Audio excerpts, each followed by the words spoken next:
একটা ছেলে নাস্তিক হয়ে গেছে, নাস্তিক, আল্লাহকে মানে না। তার মা আল্লাহ ওয়ালি পরহেজগার সলেহা মা, বুড়ি মা। ছেলে কলকাতাতে পড়ে, বাড়িতে এসে খালি মা খালি বলছে, বেটা জোহরের নামাজ পড়লি? না পড়িনি। নামাজ পড়ি কি হবে মা? নাস্তিক ছেলে। তা মা বলছে কবরে কি উত্তর দিবি? আবার রাতে ভাত খেতে গেছে, মা বলছে এসারের নামাজ পড়লি? না। এসারের নামাজ পড়ে কি হবে মা? মা বলছে কবরে কি উত্তর দিবি? আবার সকালে নাস্তা করতে গেছে, মা বলছে ফজর পড়লি? না মা। ফজর পড়ে কি হবে? বলে কবরে কি উত্তর দিবি? মানে ওর মা আদার্স কিচ্ছু বুঝে না, অনলি কবর। নাস্তিক ছেলে, জ্ঞানী ছেলে, দুনিয়াবি শিক্ষা আছে। আর মায়ের ঘ্যানার ঘ্যানার ঘ্যানার ঘ্যানার সহ্য করতে না পারে একটা খাতা কলম নিয়ে মুলবি সাহেবের কাছে চলে গেছে, বুঝলেন? মসজিদ মুলি সাহেবের কাছে বলছে, মুলি সাহেব। মুলি সাহেব বলছে, ওরে সর্বনাশ, শয়তান মসজিদে চলে এসেছি, কি ব্যাপার? এটা বলছে মনে মনে, আর উপরে বলছে হ্যাঁ বলেন, কি বলছেন, বলেন বলেন বলেন। বলছে আপনারা মানুষকে জান্নাত জাহান্নাম কবর পুলসিরাত করে মানুষের বিবেককে শেষ করে দিয়েছেন। আচ্ছা আমার মা খালি বলছে কবর কবর কবর কবর কবর। আচ্ছা কবরে কি প্রশ্ন করা হবে একটু বলুন তো। মুলি সাহেব হাদিস বলছে, ইদা উজিয়াল মাইয়িতু ফিল কবরে। ছেলে বলছে থামেন লিখবো। তখন মুলি সাহেব বলছে, মান রব্বুকা, লিখেছে মান রব্বুকা, মা দিনুকা লিখেছে মা দিনুকা, ওমান নাবিয়ুকা লিখেছে ওমান নাবিয়ুকা। উত্তর কি হবে বলেন? রব্বি আল্লাহ, দ্বীনুল ইসলাম, নবী মুহাম্মদুর রাসূলুল্লাহ সাল্লাল্লাহু আলাইহি ওয়াসাল্লাম। সারা রাত মুখস্থ করেছে। আচ্ছা এটা শিক্ষিত ছেলে যদি তিনটা প্রশ্ন সারা রাত পড়ে তাহলে কত মুখস্থ হবে? ওকে রাত 3টার সময় যদি ঘুমের ঝোঁকে বলা হয় বল কবরে কি প্রশ্ন করা হবে, ও ঘুমের মধ্যে বলতে পারবে? পারবে কি পারবে না? সকালবেলা ছেলে নাস্তা করতে গেছে মায়ের কাছে, মা বলছে বেটা ফজরের নামাজ পড়লি? বলছে নামাজ পড়ে কি হবে মা? তখন মা বলছে কবরে কি উত্তর দিবি? বলছে মা তুমি শুনে নাও।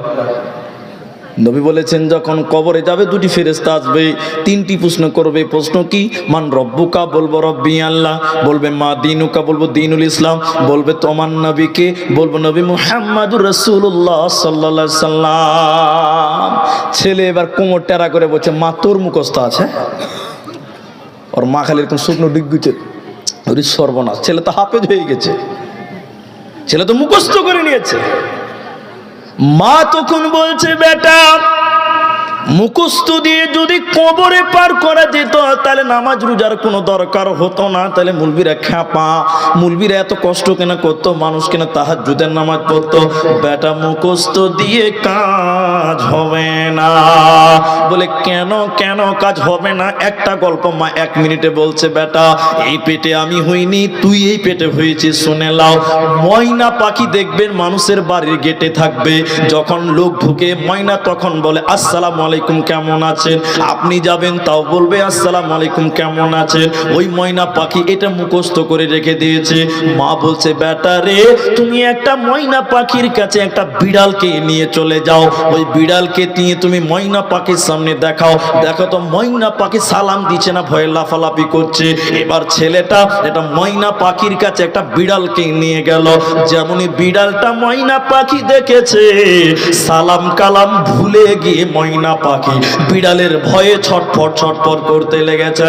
মা বলছে বেটা রে যতই মুখস্থ করো না কেন, যখন কবরে মুনকার নাকির দেখবি রে, যখন অন্ধ ফেরেশতা কবরে দেখবে, ওই ফেরেশতার ভয়ে মুখস্থ বিদ্যা সব ভুলে যাবে।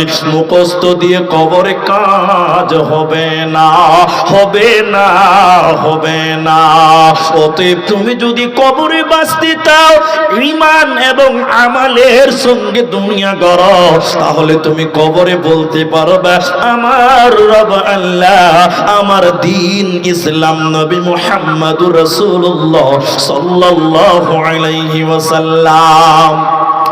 আর যদি দুনিয়াতে নামাজ না পড়ো, আল্লাহর বিধান না মানো, মরার পর বন্ধুরে আল্লাহর ফেরেশতা যখন তোমরা দেখবে মুনকার নাকিরের চোখগুলো জলজল করে দেখবে, তার চোখ থেকে মানুষ বেহুশ হয়ে যাবে, বলার উপায় থাকবে না, অতএব বাঁচার উপায় রবে না।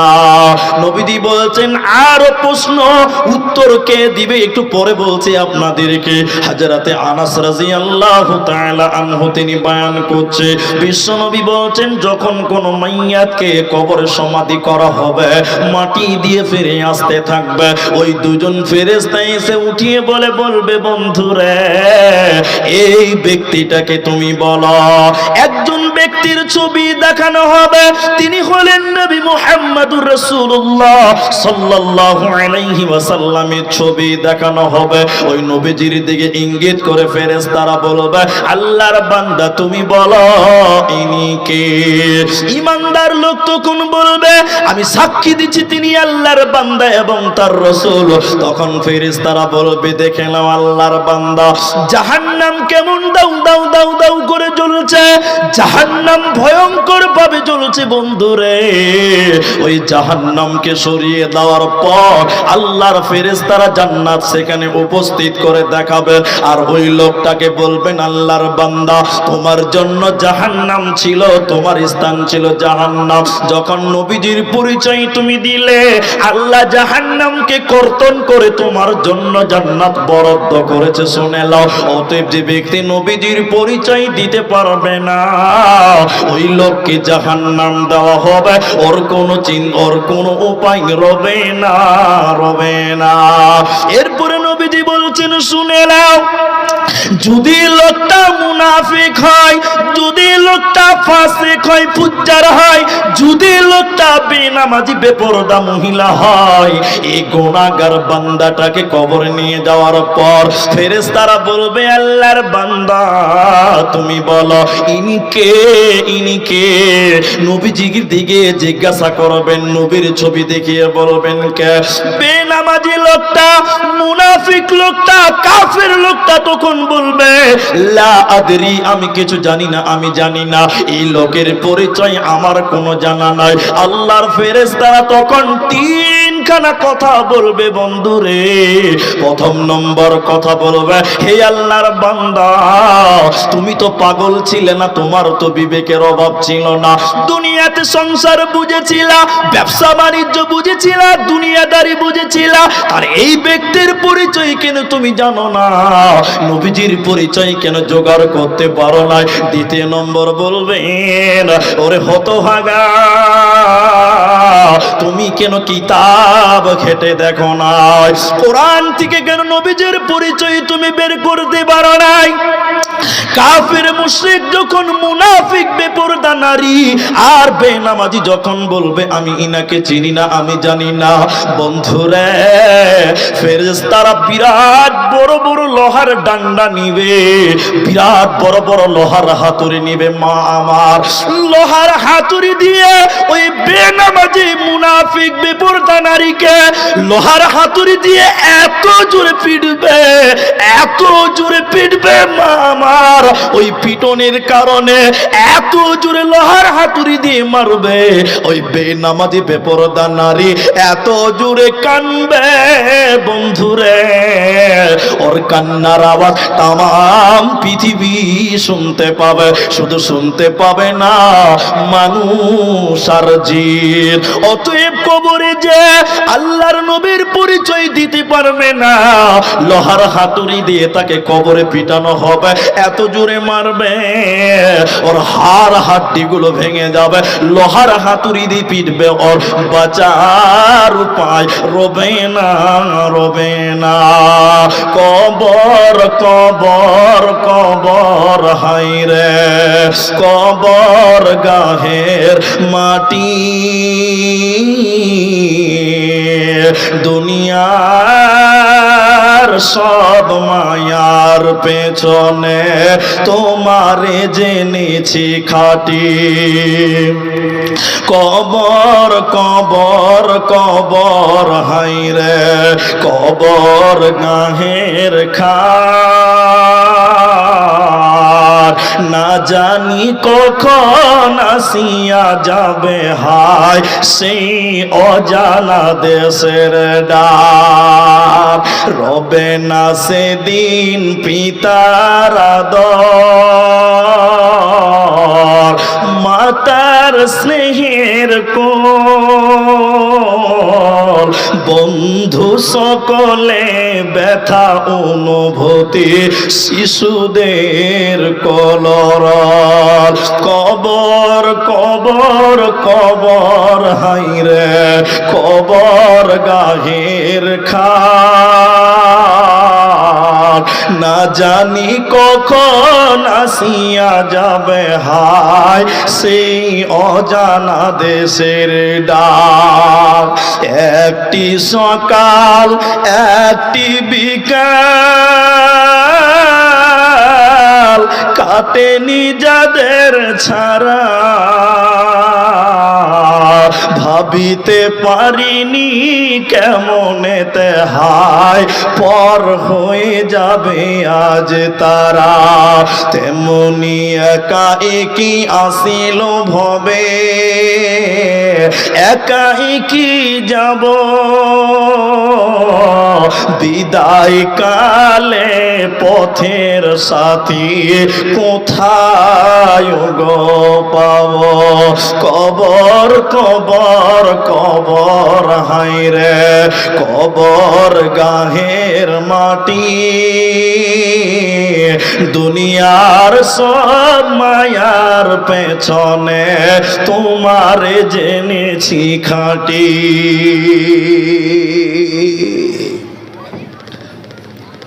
কবরের সামান রেডি করে না, কবরে কঠিন শাস্তি দেওয়া হবে। আর একটু চলুন আপনাদের দেই। হযরত উসামা বিন যায়েদ রাদিয়াল্লাহু তাআলা আনহু তিনি বলছেন,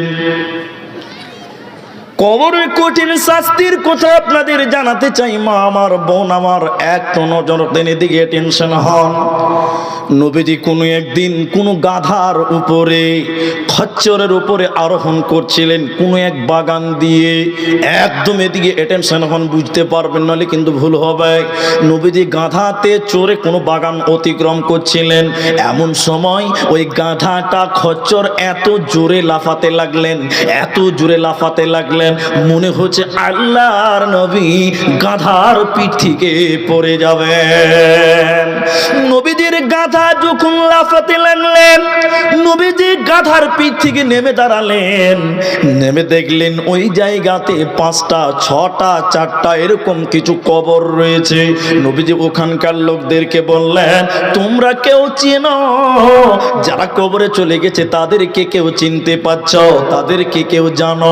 একজন বলছে, হুজুর আমি জানি। এরা কারা? এরা কারা? নবীজি বলছেন, এরা সবাই মুশরিক। এরা মুশরিক অবস্থায় মারা গেছে। এরা শিরিককারী ছিল, মুশরিক ছিল, এরা মূর্তি পূজক ছিল।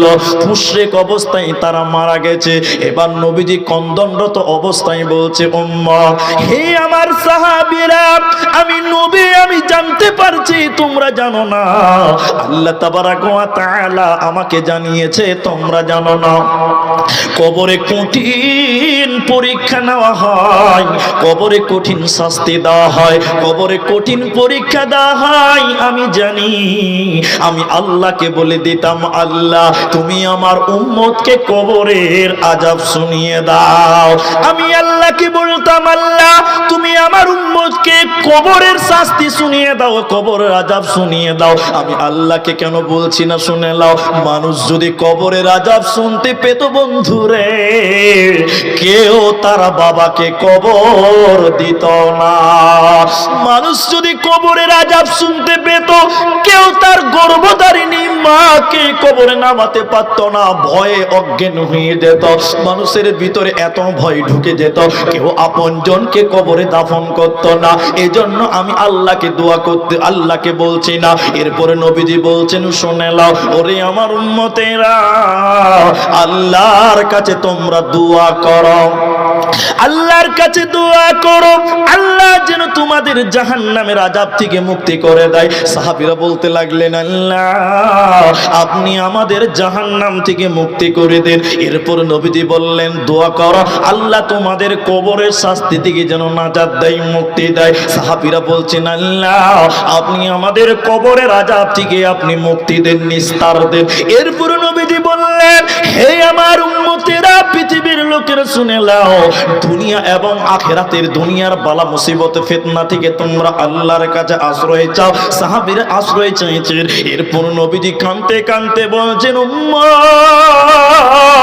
কবর সাপ বিছুর ঘর, কবরে কঠিন বড় বড় সাপ দেওয়া হয়, কবরে মানুষকে কামড়াবে, সাপ কামড়াবে, বিচ্ছুতে কামড়াবে, একবার সবল মারবে এতটাই বিষ হবে, এতটাই জ্বলে যাবে, মানুষের মাংসগুলো পর্যন্ত পচে যাবে, গলে যাবে সাপের ব্যথাতে।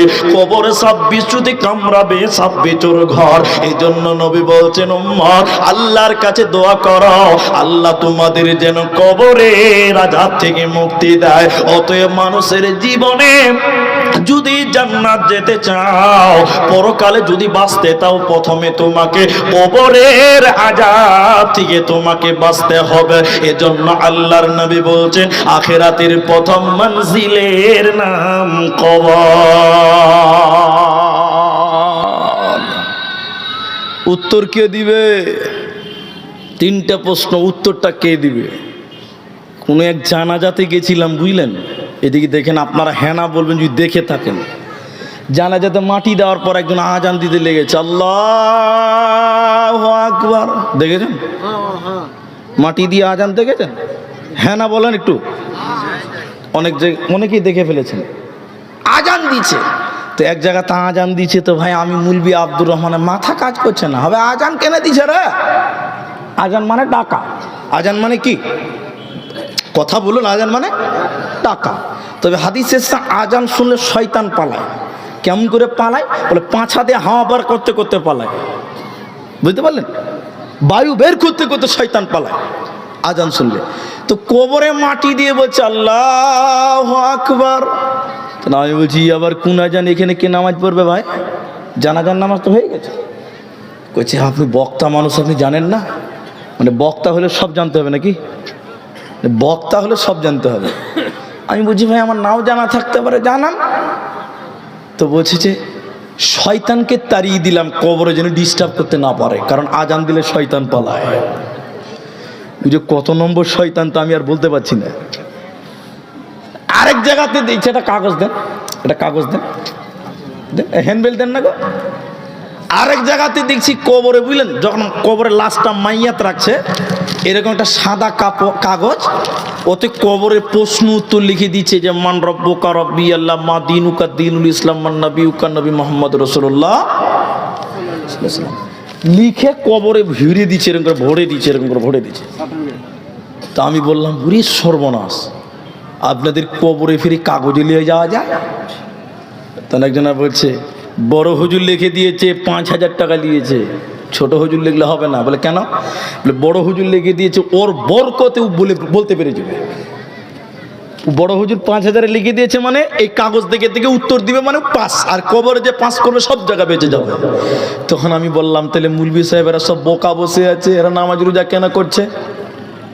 তাহলে নামাজ রোজা করে কোনো লাভ আছে? হ্যাঁ না বলুন। সারা জীবন সুদ খা, ঘুষ খা, মার্ডার কর, খুন কর, আর বড় হুজুরকে 5 কেন দিবি? 50,000 টাকা দে, লিখে লে, তাহলে কবরে বেঁচে যাবে, মানে জান্নাত। নামাজ রোজা করে কোনো লাভ আছে? যদি বড় হুজুর লিখে দিলেই কবরে বাঁচা যায়, তাহলে আমরা মুলবিরা নামাজ রোজা করি কি হবে? সারা জীবন ঘুষ খা, সুদ খা, টাকা কামিয়ে লে, আর 5,000 জায়গাকে 50 লাখ টাকা দিয়ে বলছে লিখে দে, আমার বাপ যেন কবরে পাস করে যায়। আর আল্লাহর নবী বলছেন আখিরাতের প্রথম মঞ্জিলের নাম কবর। যে কবরে বেঁচে যাবে, সব জায়গায় বেঁচে যাবে। কত সহজ বুদ্ধি না? সহজ বুদ্ধি না? আল্লাহু আকবার। কত ডিজাইনের লোক যে পৃথিবীতে আছে, আল্লাহর ভয়, আল্লাহর ভয়, আল্লাহর ভয় তাদের ভিতরে নাই। মা বোন শুনেলেন, আম্মু জান আয়েশা রাদিয়াল্লাহু তাআলা আনহার কাছে একটা ইহুদিদের মেয়ে এলো। মেয়েটা মুসলিম নয়, ইহুদিদের মেয়ে। ওই মেয়েটা নবীজির স্ত্রীর কাছে আম্মু জান আয়েশার কাছে বসলেন, অনেকক্ষণ আলোচনা করলেন কবরকে কেন্দ্র করে, কবরের ব্যাপারে। এটা ইসলামের শুরুর ঘটনা বলছি, বুখারীর হাদিস। মেয়েটা কবর নিয়ে আলোচনা করতে করতে করতে করতে এক পর্যায়ে বললেন, আয়েশা, আল্লাহ যেন আপনাকে কবরের আযাব থেকে মুক্তি দেন। আম্মা জান আয়েশা বলছেন, আমার এর আগে জানা ছিল না কবরে আযাব হয়। এই ঘটনা আমি আজ প্রথম জানলাম, কবরেও যে আযাব হয়। এই ইহুদিদের মেয়ে চলে গেল। ফাজা রাসূলুল্লাহ সাল্লাল্লাহু আলাইহি ওয়াসাল্লাম, নবীজি এলেন। নবীজি যখন বাড়িতে এলেন, আম্মু জান আয়েশা বলছেন, ইয়া রাসূলুল্লাহ, নবী গো, ইহুদিদের একজন মহিলা আমার কাছে এসেছিল, অনেকক্ষণ গল্প করলো, কবরের আলোচনা করছিল। নবী গো, মেয়েটা কবরের আযাব থেকে মুক্তি চাওয়ার কথা বললেন, আমার জন্য দোয়া করলেন। নবী গো, কবরে কি আযাব হয়? কবরে কি সত্যি সত্যি আযাব দেওয়া হয়? নবীজি বললেন, আয়েশা রে, শুনে নাও, আযাবুল কবরে হাক্কুল, কবরের আযাব সত্য। আয়েশা, কবরের আযাব সত্য, কবরে কঠিন আযাব দেওয়া হয় রে আয়েশা। আম্মু জান আয়েশা বলছেন, শুনে নাও। এরপরে নবীজি যতদিন নামাজ পড়েছে, আর তিনি নামাজে কবরের আযাব থেকে মুক্তি চেয়েছে।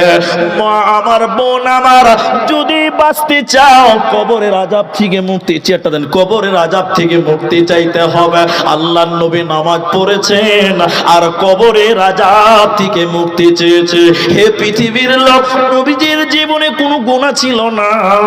বুখারীর কিতাবুন নিকার প্রথম হাদিসে পাবেন, নবীজির ব্যাপারে বলা হচ্ছে, ওয়ালা কদ গুফিরা লাহু মা তাকাদ্দামা মিন জামবি ওয়া মা তাআখারা। নবীজির আগের পরের ছোট বড় সব গুনাহ আল্লাহ ক্ষমা করে দিয়েছিলেন।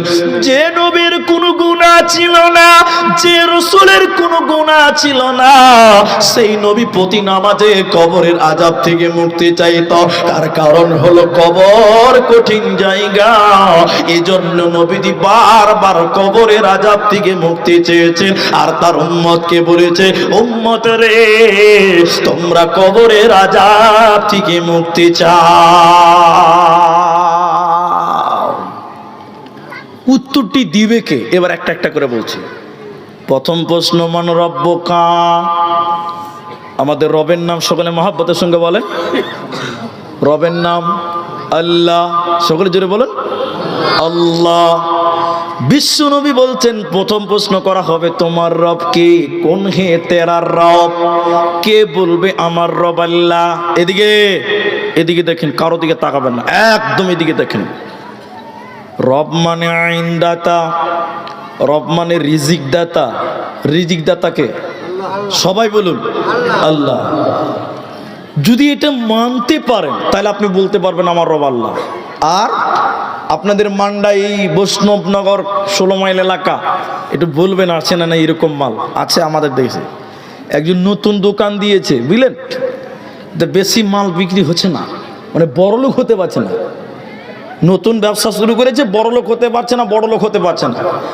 হুট করে তখন মুলবি সাহেবের কাছে যে বলছে, মুলি সাহেব একটা তাবিজ দেন যেন আমি তাড়াতাড়ি বড়লোক হয়ে যাই। এরকম লোক আছে না? না হ্যাঁ না বলুন। হ্যাঁ, মাথা মোটা লোক গো, বিদ্যা তো নাই, বুদ্ধিও নাই। বুদ্ধি নাই মানে, আচ্ছা, মুলবি সাহেবের কাছে যেছে যে বড়লোক হওয়ার জন্য। মুলবি সাহেবের তাবিজে যদি বড়লোক হতে পারতো, বরকত হতো, তাহলে মুলবি সাহেবের বেতনে কেন বরকত হয় না? কথা বুঝতে পারছেন? মুলবি সাহেবের তাবিজে যদি বরকত হতো বা বড়লোক হতো, মুলবি সাহেব আজকে 25 বছর থেকে ইমামতি করছে, এখনো 10,000 পার করতে পারছে না। ওর তাবিজে যদি তোমার মাইনে বেড়ে যায়, বরকত হয়ে যায়, তো মুলবি সাহেব নিজেই এমন তাবিজ বানবে, ওর বেতন 1 লাখ টাকা হতো। হতো কি হতো না? কথা বলুন, হতো। কিন্তু পাবলিক বুঝতে পারছে না, মুঝে মুলবিদের তাবিজের পাওয়ার আলাদা। আর যে বলছে দোকানে বিক্রি হয়ে যায় না, তাবিজ দেন। আচ্ছা, বিক্রি করনেওয়ালা, বরকত দেনেওয়ালা, রিজিক দেনেওয়ালা কে? আল্লাহ। তোমার ব্যবসাতে বরকত হচ্ছে না, চাইতে হবে কার কাছে? আল্লাহর কাছে। আল্লাহর নাম রাজ্জাক। কবরে কে বলবে আমার রব আল্লাহ? আল্লাহর যতটি সিফাতি নাম আছে ওই নামের অর্থর দিক দিয়ে তিনি গুণান্বিত, সেগুলোর উপরে যদি বিশ্বাস করে দুনিয়াতে একই হয়ে যদি আপনি চলতে পারেন, আপনি বলবেন আমার রব আল্লাহ। আল্লাহর আরেকটা অর্থ হলো আইনদাতা। রব মানে আইনদাতা। এবার আপনাকে যদি তুলে ধরি, রুস্তম আলী তুমি বলো তোমার রব মানে ছিল আইনদাতা, তোমার বাড়িতে আল্লাহর আইন ছিল। বাড়িতে মেয়েটা পর্দা করে না, ছেলেটা নামাজ পড়ে না, ছেলেটা গাঞ্জা খায়, এরকম বাড়ি আছে না নাই? আচ্ছা, বাড়িতে রবের কোনো আইন নাই তো কি করে আপনি বলবেন আমার রব আল্লাহ?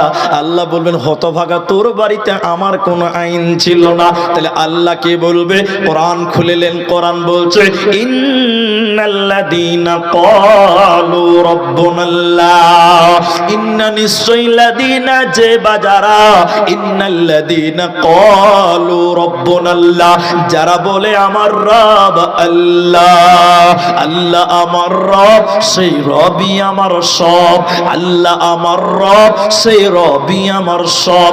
এর উপরে যে অবিচল থাকতে পারবে নবী আল্লাহ কোরআনে বলছেন নিশ্চয়ই যারা বলে আল্লাহ আমার রব সুম্মাস্তাকামু, এর উপরে যারা অবিচল থাকে, তাতানাজ্জালু আলাইহিমুল মালাইকা, কবরে যখন ফেরেশতা এসে বলবে বল তোর রব কে, তখন বলবে আমার রব আল্লাহ। ফেরেশতারা তখন বলবে আল্লাহ তাখাফু, তুমি ভয় পেও না, চিন্তা করিও না, ওয়ালা তাহজানু, দুশ্চিন্তা করিও না, ওয়া আবশিরু, তুমি সুসংবাদ গ্রহণ করো, বিল জান্নাতিল্লাতী কুনতুম তুআদুন, তুমি জান্নাতের সুসংবাদ গ্রহণ করো।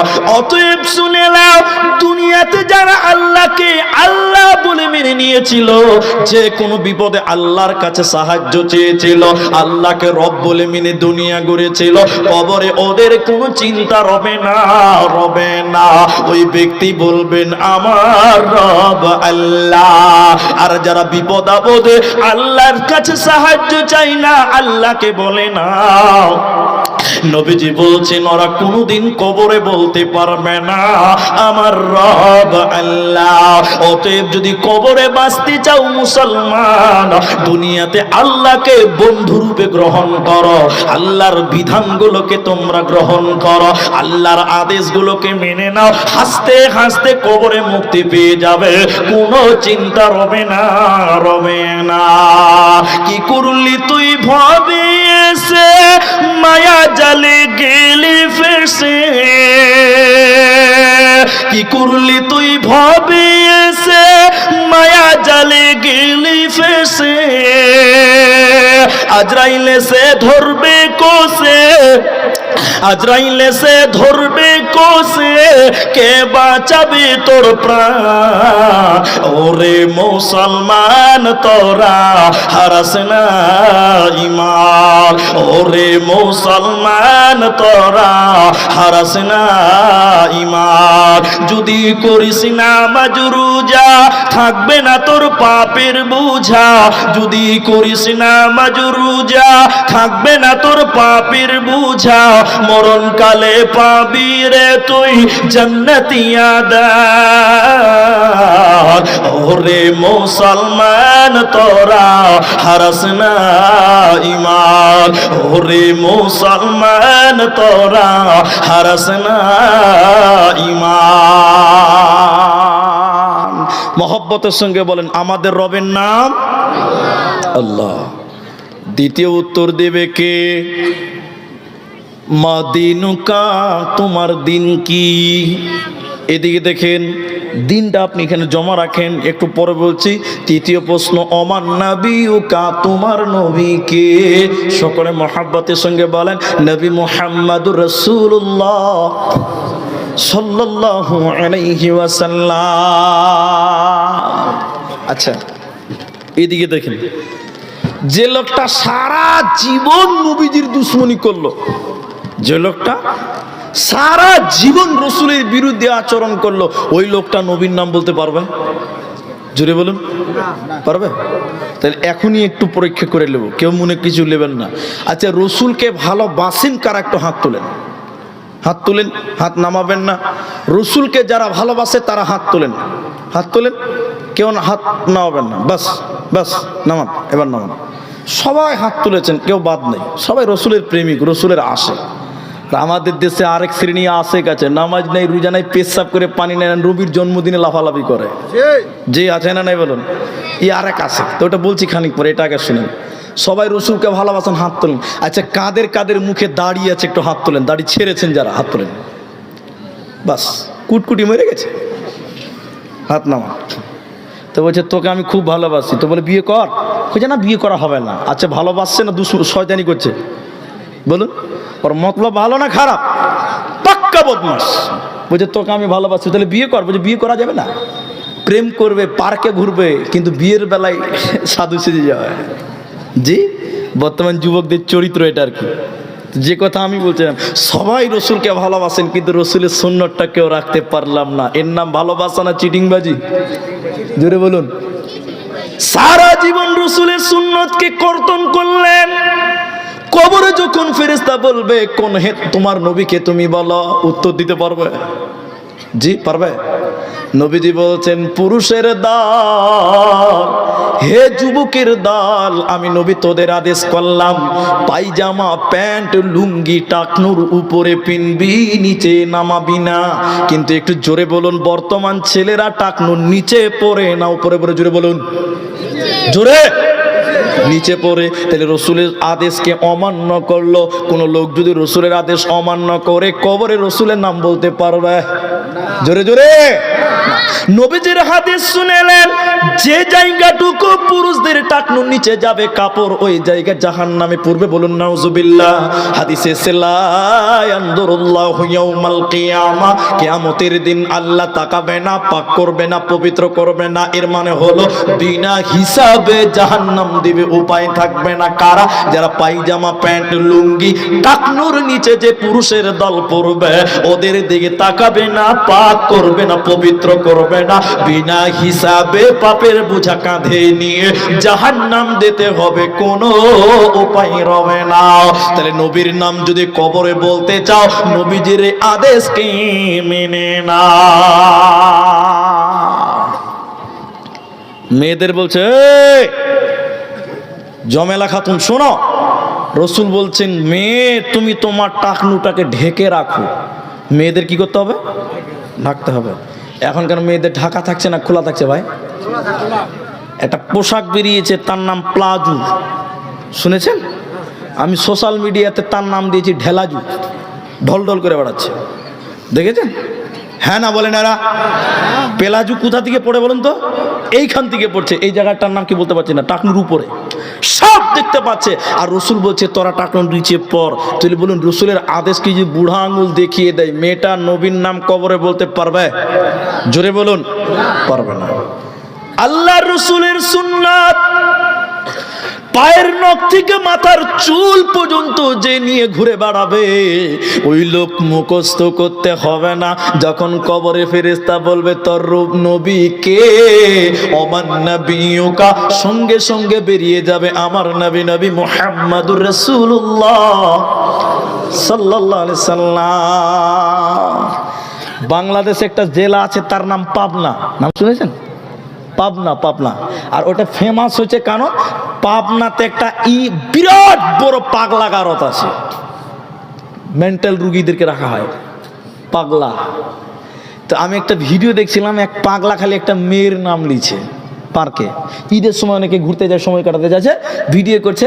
তা খ্যাপাকে দেখতে খুব সুন্দর লাগছে, খালি একটা মেয়ের নাম লিখছে, মেয়েটার নাম হলো প্রিয়া। এখানে লেখা আছে আবার প্রিয়া মানে এমন করে ট্যাটু করেছে, বুঝতে পারলাম কেউ একে ছ্যাঁকা দিয়েছে, বেকা হয়ে পাগলা হয়ে গেছে। এরকম বেকা আছে না নাই আপনার দিকে? হ্যাঁ, ওরকম কিছু পাগলা ছেলে আছে না? আছে।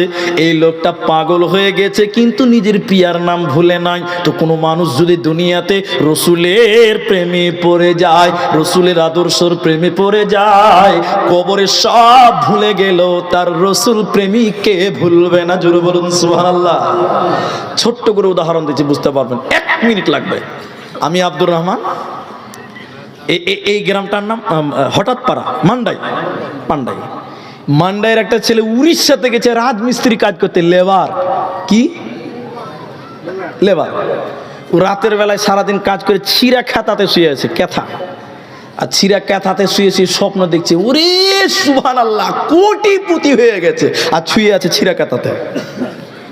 কোটিপতি হয়ে স্বপ্ন দেখছে, বিলিয়ন ডলারের মালিক, টাকা টাকা টাকা টাকা টাকা।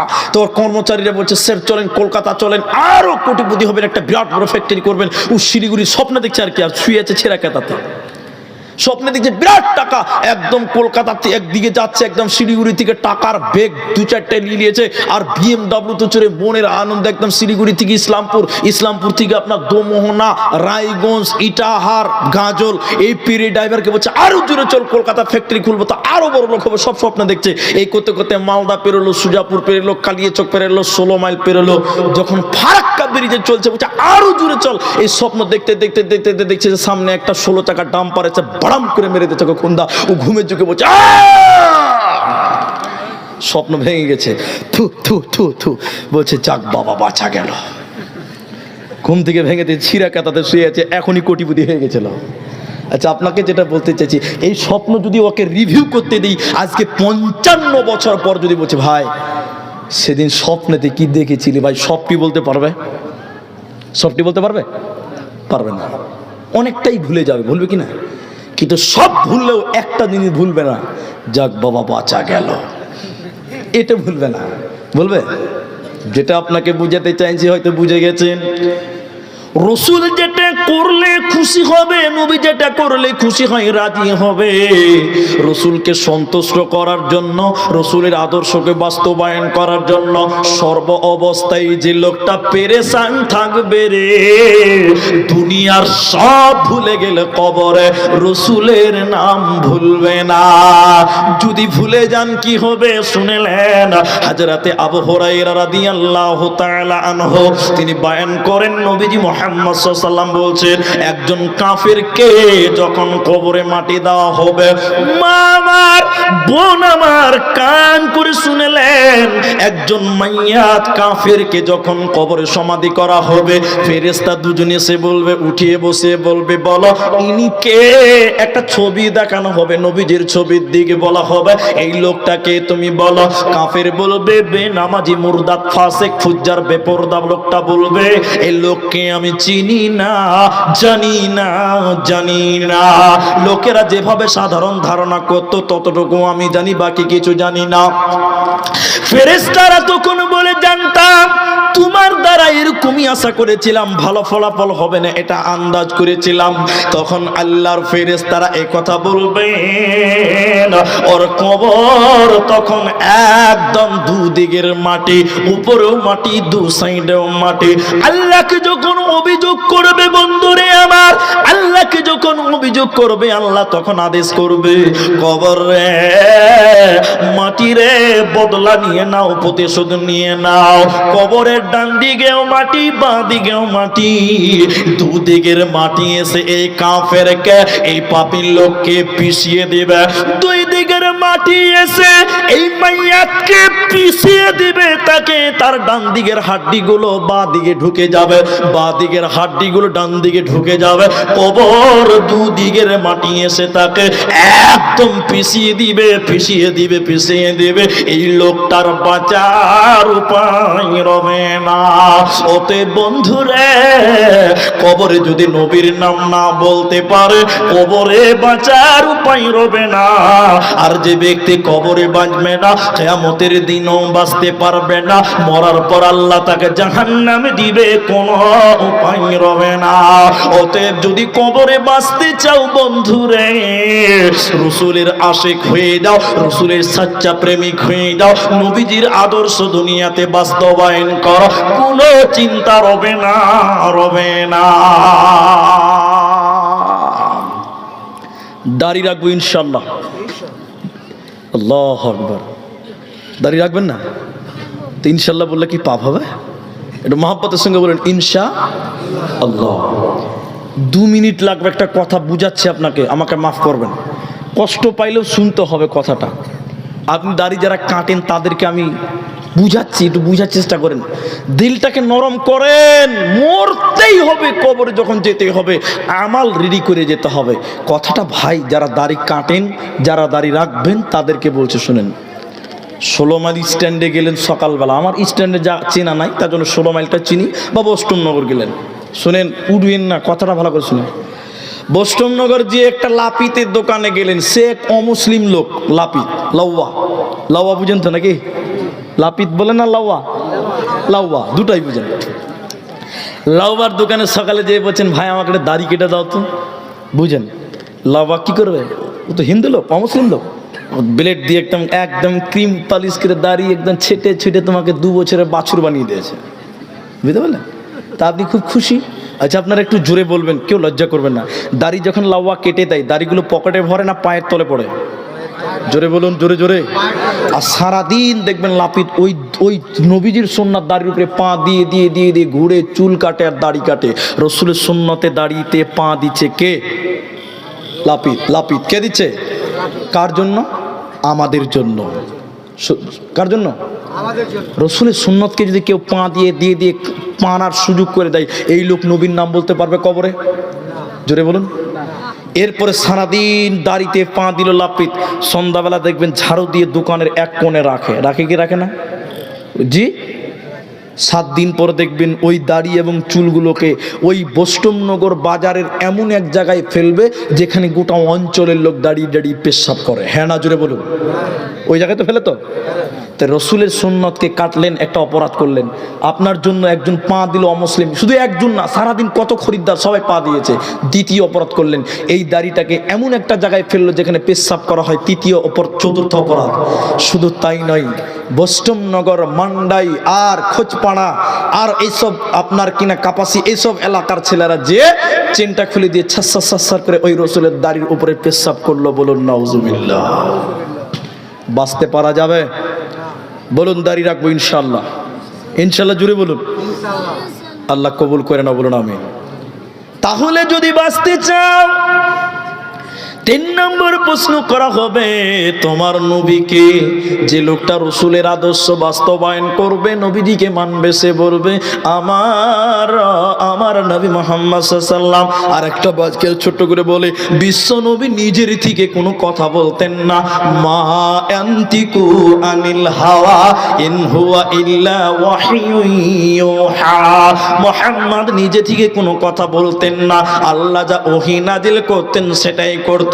নবীজি সেটাই বলতেন। মা বোন শুনে নাও, তাহলে সর্ব অবস্থায় নবীজিকে মানো।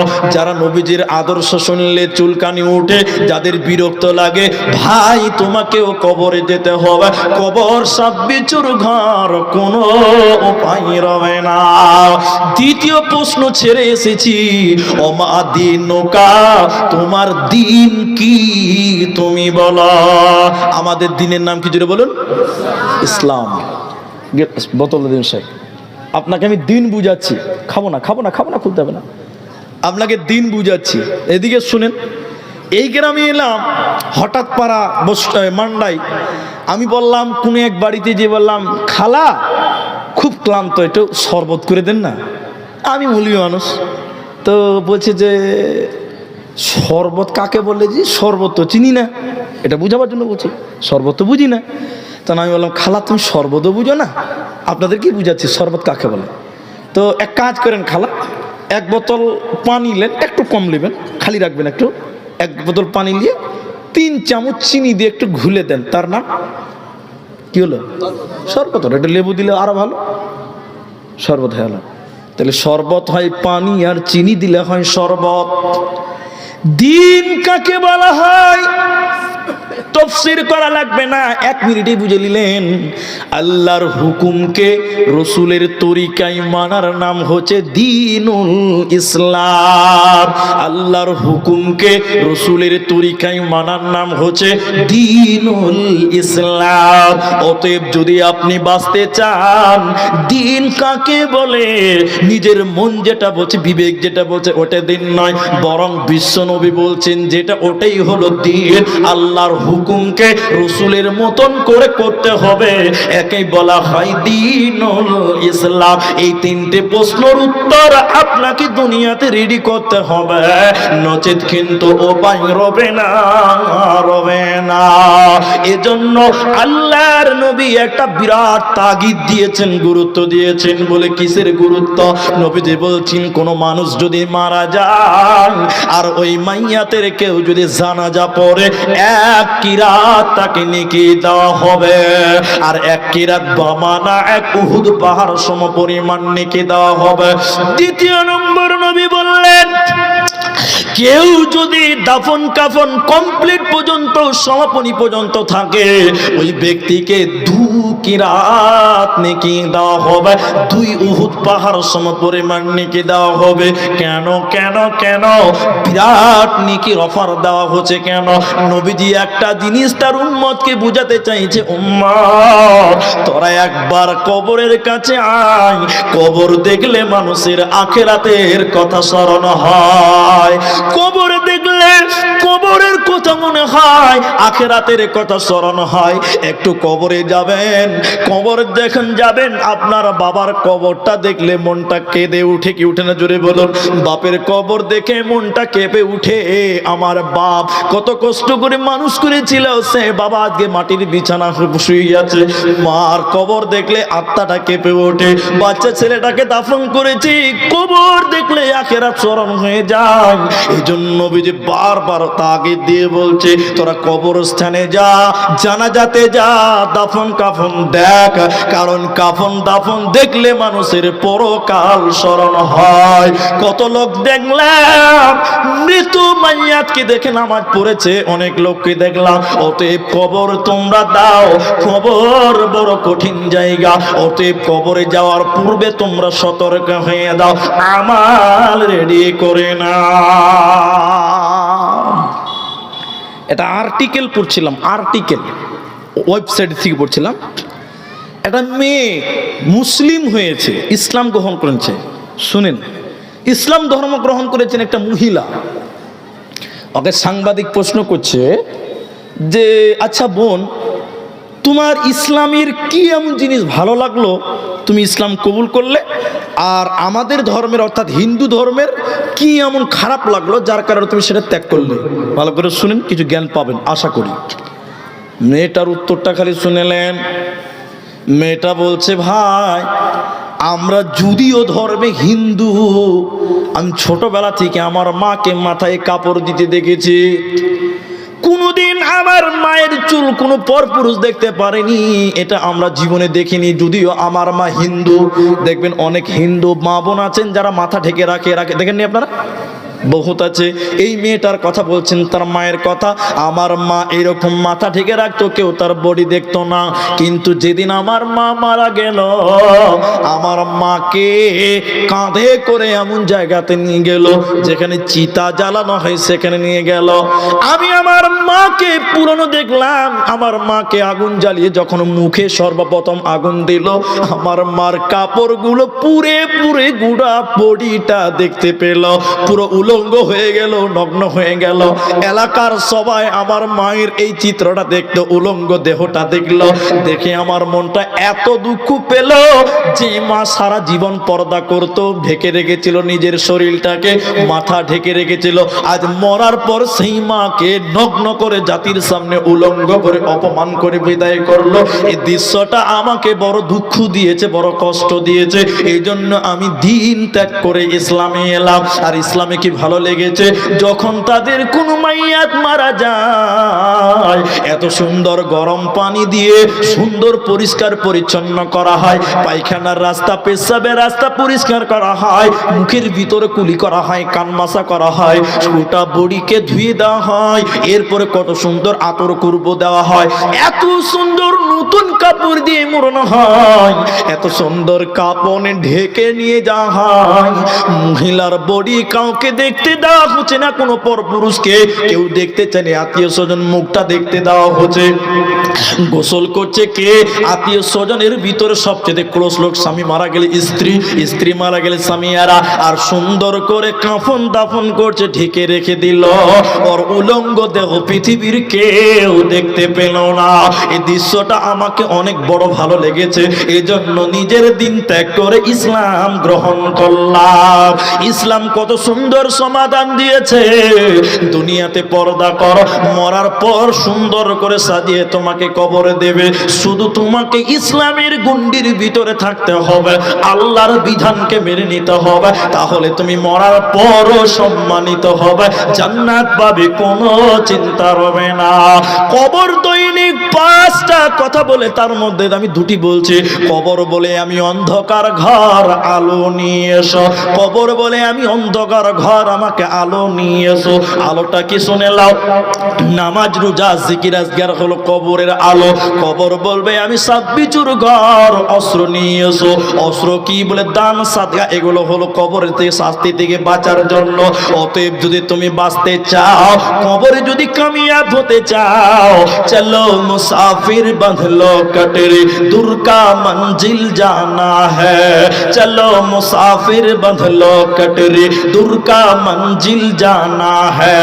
घटमट सीटी बजा के गाड़ी चलते हैं, चलो मुसाफिर बांधलो कटरे, दूर का मंजिल जाना है। অতএব আপনাকে আমাকে যদি কবরে বাঁচতে হয়, দুনিয়াতে আমালের এটাজি রেডি করতে হবে। কবর জান্নাত হবে, কবর কবর। হযরত ওমর ফারুক রাদিয়াল্লাহু তাআলা বলছেন, কবরে যদি সঠিক উত্তর দিতে পারেন, আপনার কবরে জান্নাতের বিছানা বিছিয়ে দেওয়া হবে, আর বাসুর ঘরের মতন ঘুমাতে বলা হবে, তার সামনে সকাল বিকাল জান্নাত দর্শন করানো হবে। আর লোকটা যদি খারাপ হয়, তাহলে তাকে সকাল সন্ধ্যা জাহান্নাম দর্শন করাবেন, তাকে আতঙ্কিত করে রাখবে যে দেখ এই যে জাহান্নাম তোর জন্য রেডি করা আছে। অতএব দুনিয়াতে যদি আমাল করেন, একদম বাসুর ঘরের মতন কবরে শুয়ে যাবেন, কবরে কোনো চিন্তা থাকবে না। ভাই, নবী নামাজ পড়তেন, কবরের আযাব থেকে মুক্তি চাইতেন। একটা দুয়া আছে, যে দুয়াটা রাসূল নামাজের মধ্যে পড়তেন, ওই দুয়াটা আমি আপনাদেরকে বলবো আজকের ময়দানে। দুয়াটা লিখলে লিখবেন, মুখস্থ করার থাকলে রেকর্ডিং করবেন। আপনারা যতজন মানুষ আছেন ভাই, আমার ঘড়িতে 11টা 50, 49, ঠিক আছে স্যার, 49, ঠিক আছে। আপনারা যতটি মানুষ আছেন, 12টা বাজতে সামথিং 11 মিনিট টাইম বাকি আছে। আপনাদেরকে আর মাত্র আধা ঘন্টা টাইম আপনাদেরকে আমি বাঁধতে চাইছি, থাকতে বলছি। থাকবেন তো ইনশাল্লাহ? ইনশাল্লাহ বলুন, সবাই বলুন ইনশাল্লাহ। আধা ঘন্টা আগে কেউ উঠবেন না, যতজন মানুষ আছেন। 12টার পর লোক থাকবে না, কিন্তু তারপরেও আপনাদের সকল মা বোন বেটি ভাতিজি যারা আছেন, ভাই বন্ধু, সবাইকে অনুরোধ করছি একটা দোয়া। যারা মোবাইল নিয়েছেন রেকর্ডিং করবেন, যারা খাতা কলম নিয়ে আসেন লিখে নিয়ে যাবেন।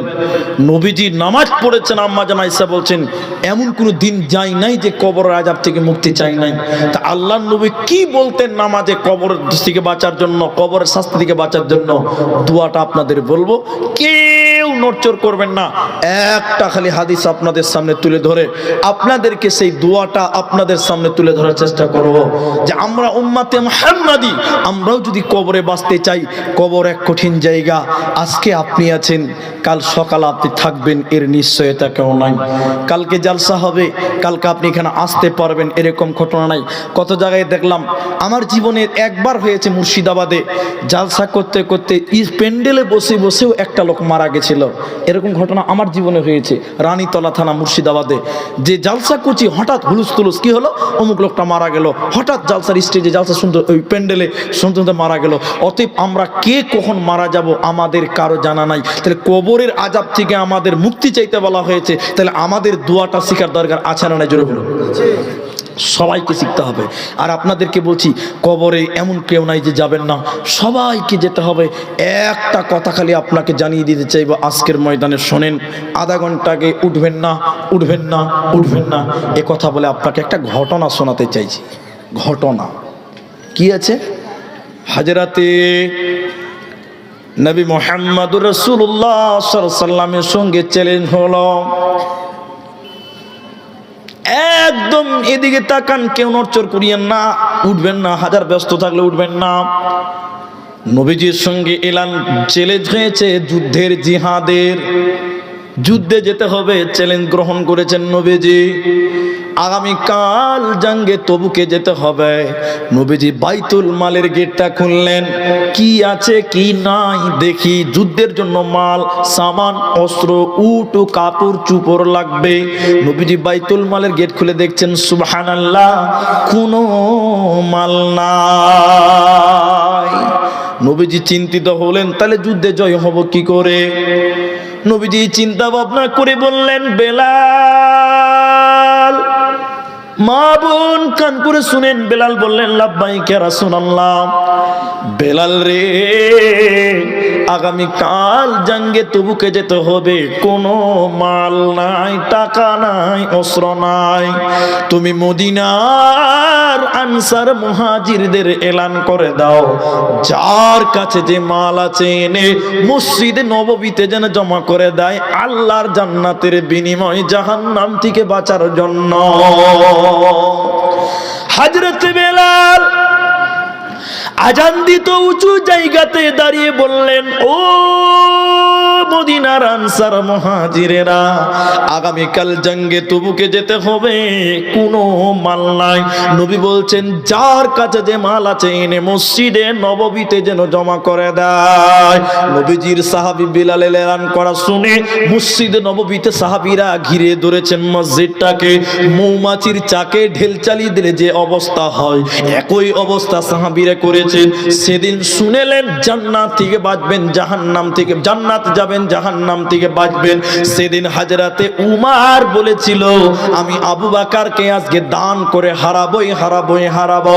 সেদিন হযরত উসমান বলেছিলেন, যত লোক যুদ্ধে যাবে এর অর্ধেক খরচ আমি উসমান, আমি ধনী লোক একাই বহন করব। বলুন সুবহানাল্লাহ। 30,000 লোক সেদিন যুদ্ধে যাবে, 15,000 লোকের খরচ হযরত উসমান একাই বহন করবে। বলুন সুবহানাল্লাহ। 15,000 শুধু উট লাগবে। একটু আপনারা বিবেচনা করুন, 15,000 উটের দাম কত? কেউ বলতে পারবেন? একটা উটের দাম কমসে কম 1 লাখ। কত বলুন? 1 লাখ। 15টার দাম 15 লাখ। 15,000 উট উসমান দিতে রাজি আছে আল্লাহর জান্নাতের জন্য আর জাহান্নাম থেকে বাঁচার জন্য। উমর বলছেন, আবু বকরকে হারাবো। কেউ বলছেন, হুজুর আমার যা আছে অর্ধেক নিয়ে নেন, কেউ বলছে 3 ভাগ নিয়ে নেন, কেউ বলছে 1 ভাগ নিয়ে নেন। হযরতে আবু বকর একটা ঝোলা নিলেন, ব্যাগ নিলেন, ওতে কয়েকটা দিনার দিরহাম ছিল, কয়েকটা জব এবং গম। ওই মালগুলো নবীজির সামনে ঢেলে দিলেন। নবীজি শুনে নিয়েছেন উমর বলেছে আবু বকরকে দান করে হারাবো, আমি জান্নাতি হতে চাই। এবার আল্লাহর নবী আবু বকরকে বলছেন, আবু বকর তুমি কি দিলে তুমি বলো, কারণ উমর বলেছে তোমাকে আজকে দান করে হারিয়ে দিবে, বলো তুমি কি দান করলে বলো। হযরতে আবু বকর বলছে, ইয়া রাসূলুল্লাহ কি দিলাম জানতে চাইছেন? শুনলেন সুবহানাল্লাহ। আবু বকর বললেন, ইয়া রাসূলুল্লাহ আল্লাহকে এবং আল্লাহর নবীকে বাড়িতে রেখে আমার বাড়িতে যা কিছু ছিল সব কিছু দিয়ে দিলাম, আমার কিছুই আর বাড়িতে থাকলো না। হযরতে ওমর বললেন, আমি আজকেও জিততে পারলাম না, পারলাম না, পারলাম না। জান্নাতের আশায় জাহান্নাম থেকে বাঁচার জন্য এরকম ঈমানের প্রয়োজন আছে। আবু বকর অল্প মাল দিয়েছিলেন, কিন্তু তার কথাটা এমন ছিল যে আল্লাহকে এবং আল্লাহ নবীকে বাড়িতে রেখে যা ছিল সব দিলাম, কিছুই আর অবশিষ্ট নাই। আমি আপনাদেরকে দোয়াটা শিখিয়ে দিব কবরের শাস্তি থেকে বাঁচার জন্য।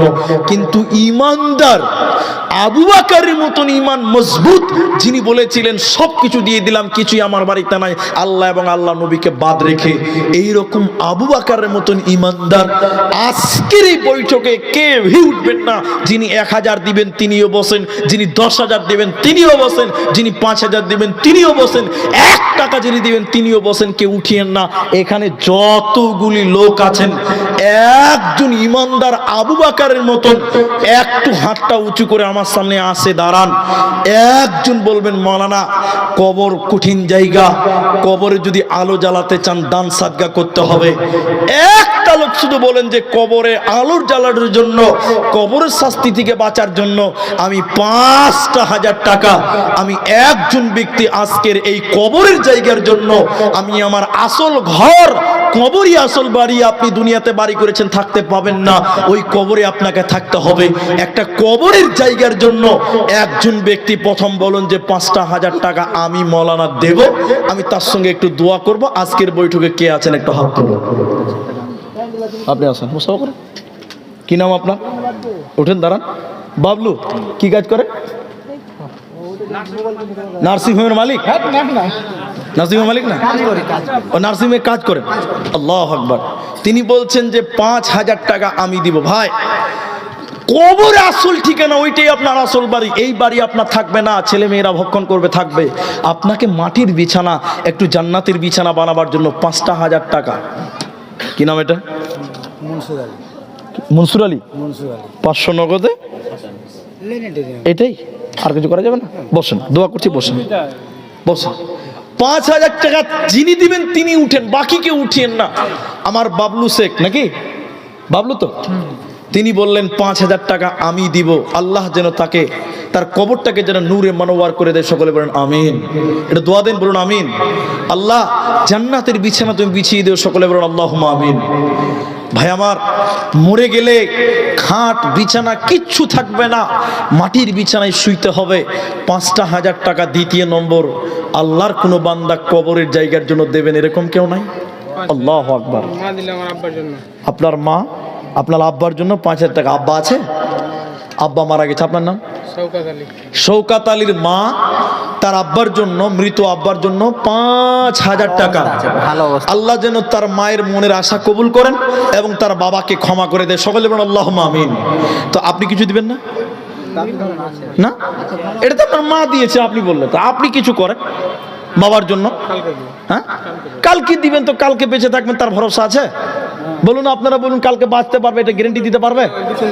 হ্যাঁ, 2 কুইন্টাল ভুট্টা, ওটা 5 কুইন্টাল করতেন পারবেন না? আচ্ছা যান, উনি বলছে 2 কুইন্টাল, ই বলছে 5 কুইন্টাল, তো একটা তো হবেই নাকি? হ্যাঁ, আচ্ছা যান, ওটা মাঝামাঝি করে দেন, আপনারটাও থাকবো ওরটাও থাকো।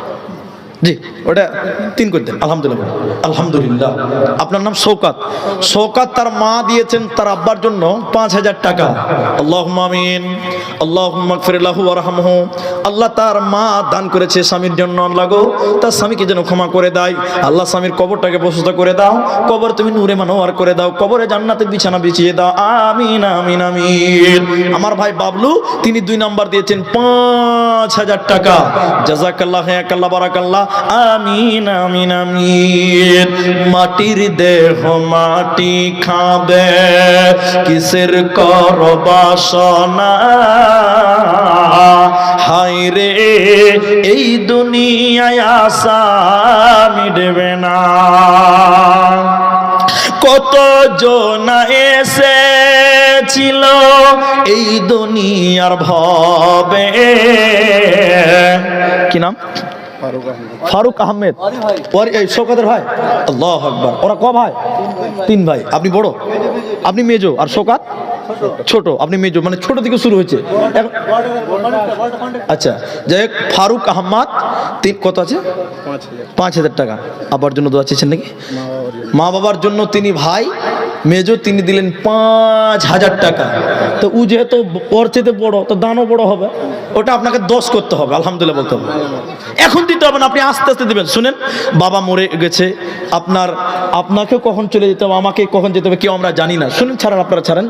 কবরই আপনার ঠিকানা হবে, ওইটাই আপনার ঘর। এই ঘর আপনার কোনো দাম নাই, একবারে পারবেন না, আস্তে আস্তে দিবেন, ওটা ডবল করে দেন। আল্লাহ 2,000, তার 7,000, তো শুনেন শুনে ওটা 7 হলে কেমন বেজুর বেজুর লাগছে, তো 10 হবে না তো 5 হবে, মাঝামাঝি তো হবে, এটা 7.5 করে দেন।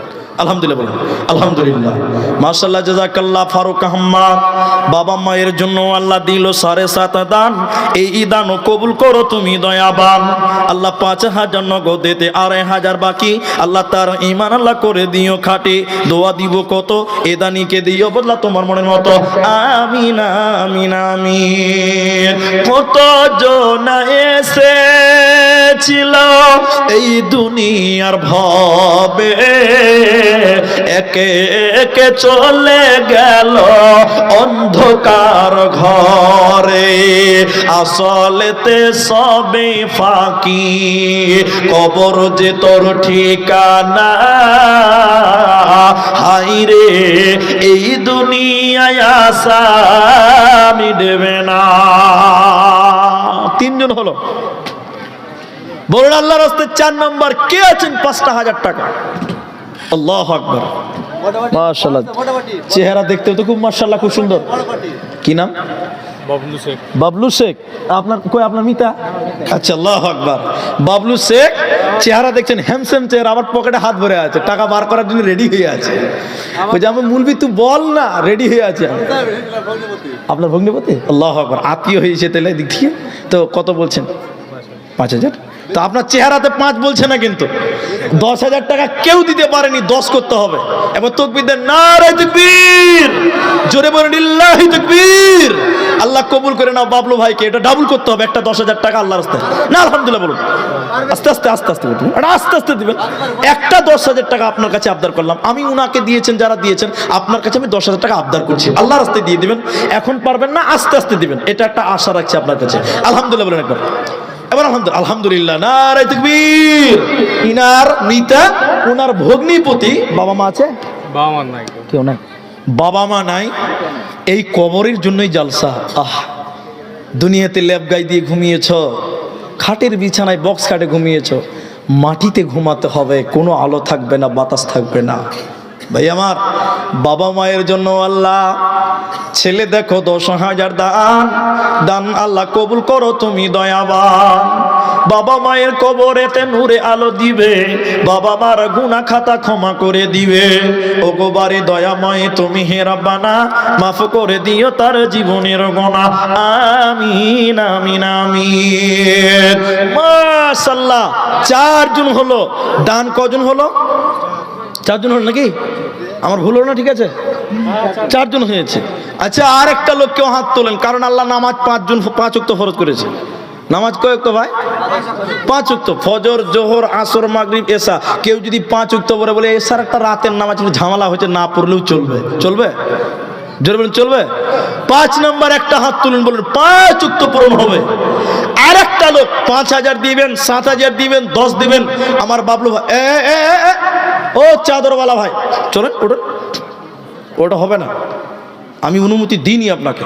বলুন কি আছেন আল্লাহর বান্দা? 5 নম্বর, একটা 5,000 টাকার দাতা কোন আল্লাহর বান্দা মরে গেলে সব পড়ে থাকবে, ওই কবরের জন্য আল্লাহর সেই রাস্তায় আপনি দিবেন। কবরের জায়গাটা যেখানে আপনাকে চিরতরে ঘুমাতে হবে, একদম কিয়ামতের দিন অবধি কবরে আপনাকে কাটাতে হবে, কবরের জায়গার জন্য। আর একটা লোক 5 নম্বর, 5,000 টাকা কেউ পারবে না ভাই?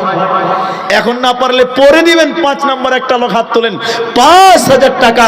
দেখি কোন আল্লাহর বান্দা আছেন, একটু জলদি করে হাত তুলুন, আমি আপনাদের জন্য দোয়া করে দিয়ে যাব। কবরের শাস্তি বড় ভয়ঙ্কর, সাপ বিচ্ছুর ঘর, সেই ঘরে আল্লাহ আপনাকে নাজাত দিবে, মুক্তি দিবে। ভাই আমার, আশা নিয়ে আল্লাহর রাস্তায় 5,000 টাকা, 5 নম্বর একজন লোক আসো, আসেন। কে আছে ওটা?